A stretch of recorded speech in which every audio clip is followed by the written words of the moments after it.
బీసీలకి సభలు పెట్టచ్చు, పెద్ద పెద్ద సభలు పెట్టచ్చు. సభలు పెట్టి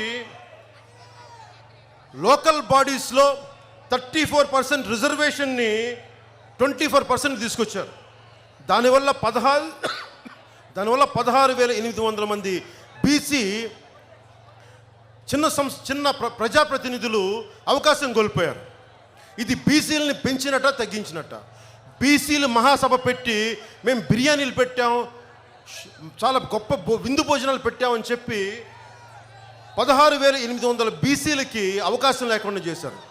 34 నుంచి 24% తగ్గించి ఓపెన్ చేశారు. ఇది ఎవరికి అన్యాయం జరుగుతుంది?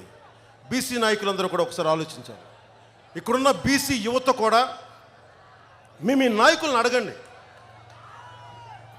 తెలంగాణలో 18 బీసీ కులాలని ఎందుకు తీసేశారు? ఒక్కళ్ళు అడగల.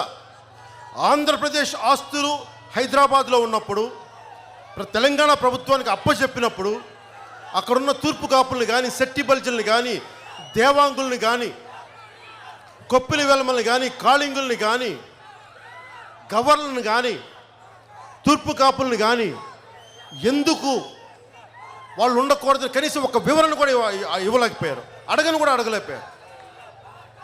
నేను కోరుకుంటుంది బాధ్యత లేని ప్రభుత్వాలు ఇవన్నీ. సో మీరు గుడ్డిగా బీసీ యువతకు కూడా చెప్తున్నా, నాకు యువతని కులాల పరంగా విడతీయడం తెలియదు నాకు, కానీ ఓట్లు వేసేటప్పుడు మీరందరూ కులాల పరంగా విడిపోతారు. మీరు సినిమా చూసేటప్పుడు ఎంత ఆనందంగా ఒకటిగా చూస్తారో, ఓట్లు వేసేటప్పుడు కూడా మీరు దయచేసి కులాలుగా విడిపోకండి, మనుషులుగా ఉండిపోండి దయచేసి. అదొకటే కోరుకుంటాను. నేను నిలబడతాను మీకు. చాలామంది నా అభిమానులు కూడా మీ కులం కాదంటారు.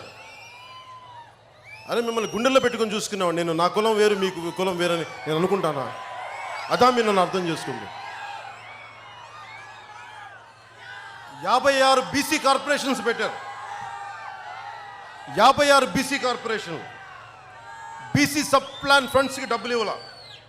సంక్షేమ పథకాలు మీకు ఇస్తున్నామని చెప్పి అవన్నీ అమ్మఒడిలోను, లేదంటే మనకి వాహన మిత్ర పథకం, ఇలాంటి ఏ పథకాలు నా పథకాలు చూపిస్తూ ఉన్నారు. ఇచ్చినట్టు ఇచ్చి